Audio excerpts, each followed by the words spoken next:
कमल की जड़ महाराज जी ने मंगाई थी, लाल कमल की जड़।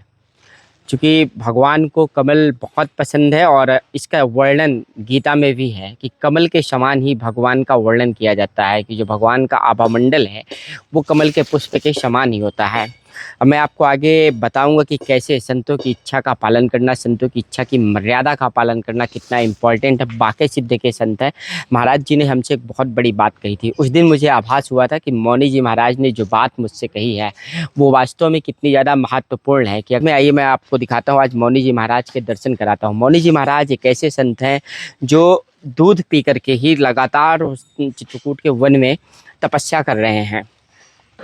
चित्रकूट जंगल में आप ये देखिए, मौनी जी महाराज की ये कुटी है और जंगल में संत किस प्रकार से जीवन यापन करते हैं, कैसे रहते हैं। आज जिन मौनी जी महाराज के मैं आपको दर्शन कराने जा रहा हूँ उनके पीछे उनकी लीला भी है और ये कमल की जड़ है। हमारे शास्त्रों में कहा गया है कि संतों से संबंधित अगर कुछ भी पढ़ने को या सुनने को मिले तो उसको अंत तक जरूर सुने।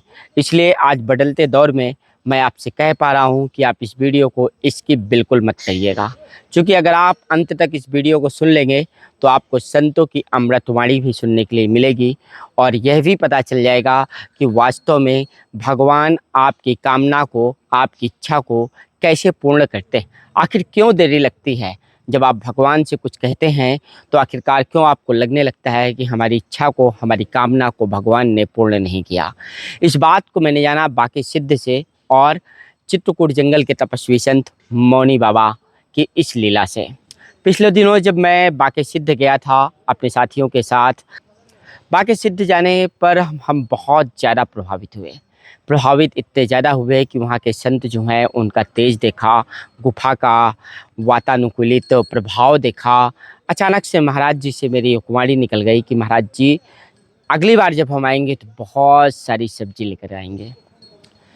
महाराज जी ने जो कुछ भी कहा है अब आप इस वीडियो में देखिएगा, उनकी वाणी पर। तो उसमें साधु की मर्यादा खत्म होती है। जैसे हमने कहा आपने उस चीज़ को गलत दिया, एक तो उसका कहना गलत हो गया है और फिर उसकी मर्यादा भी भंग हुई।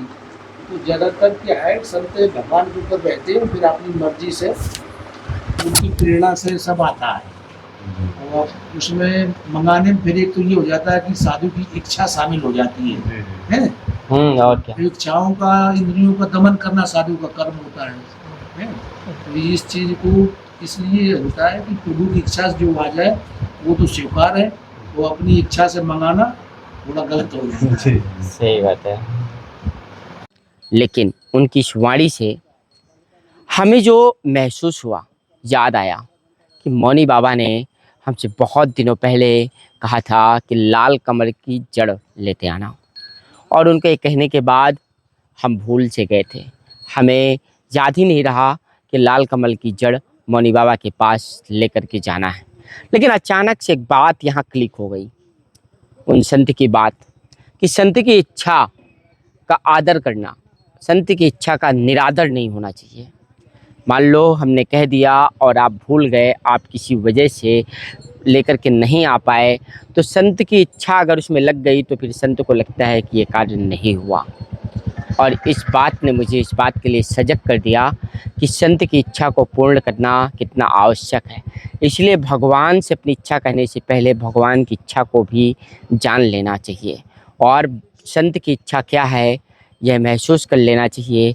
इसलिए सनातन हिंदू धर्म में यह कहा गया है कि संत सेवा अवश्य करनी चाहिए और दान एक ऐसा कर्म है कि अगर आप दान करते हैं तो वह लौट कर आपके पास कई लाख गुना ज़्यादा बेहतर आता है। हो सकता है कि आपको आभास ना हो कि इस जन्म में आप दान कर रहे हो लेकिन आपको मिला क्या। हो सकता है कि इस जन्म का दान वास्तव में अगले जन्म में मिले, या हो सकता है कि बचपन में आपने कोई दान किया हो और आपको अपनी जवानी में या बुढ़ापे तक उस दान का महत्व समझ में आया हो, या हो सकता है कि आज आप ये कहानी जान करके, इसे सुन करके आभास कर जाएं कि हाँ मैंने दान किया था और मुझे उस दान का कर्मफल यह प्राप्त हुआ कि मेरे पास वह दान कई गुना रूप में वापस आया। इसलिए मुझे लगा कि संत लीला का यह जो स्वरूप है यह प्रत्येक जन तक पहुंचना चाहिए और संत सेवा के लिए संतों की लीला भगवान की लीला मानी जाती है, क्योंकि भगवान संत का स्वरूप माने जाते हैं। और बाके सिद्धे के संत और मौनी जी महाराज एक ऐसे संत हैं, मौनी जी महाराज, जो सिर्फ दूध पी करके तपस्या कर रहे हैं, निरंतर लगातार सिर्फ श्री राम नाम का जाप करते रहते हैं और उनको दुनियादारी से कोई मतलब नहीं है, सिर्फ एक भाव है, जगत का कल्याण हो। ऐसे संतों का दर्शन करके नर का कल्याण जरूर होता है, नर हो नारी हो सबके जीवन का कल्याण होता है।